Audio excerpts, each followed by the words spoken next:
تقوا یعنی چی؟ از حرام حرج و فسق و فجور از همه دور بودن، از اوزار مردم دور بودن، از اوزار دادن به پدر و مادر دور بودن، حذر کردن، از اوزار دادن به همسر و زن و شوهر حذر کردن، از اوزار دادن به یک بیچاره و بینوا و یک سوده و یک بیمار یا که یک سودلوی کم عقل است یا اینکه اون عقل نداره، فرض کردیم و بیماری دیوانگی مبتلا هست.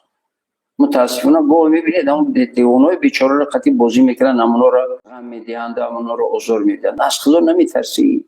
فکر میکنید که اون رو هم پروردگار اون رو به عقل یا دیوانه کردگی است تا اینکه تو رو امتحان بگیرد که با اون چی معاملت میکنی، یا که اون رو که کم عقل کرده سوده لوحه که بیچاره کردگی هست و میگن که سوده را یافتی فریبش ندی و بولست.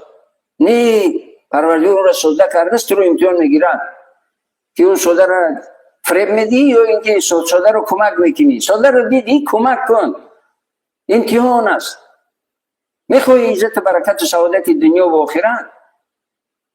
یک بیچاره بینوا، یک بیمار، اون رو کمک کن.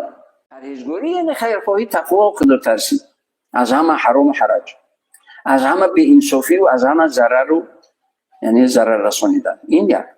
حالا انسانی که زیاد خوب میرود این از روی تقوا نیست، یا زیاد میخورد، حتی حرام از زیاد خوردن از مقدار، از چینه که زیاد خوردن حرام است.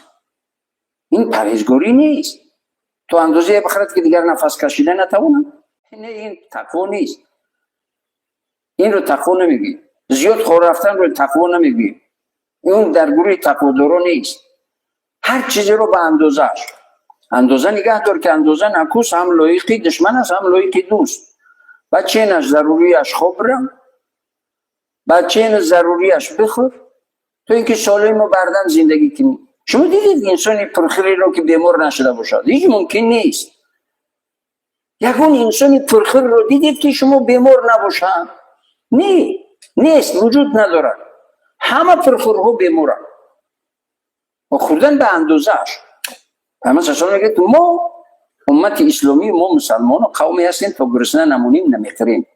اگر خورده این معده رو بس یک قسمت تقسیم میکنیم یا که تقسیم میدیم، یکیش برای خوردن، یکیش برای نوشیدن، یکیش برای آزاد نفس کشیدن.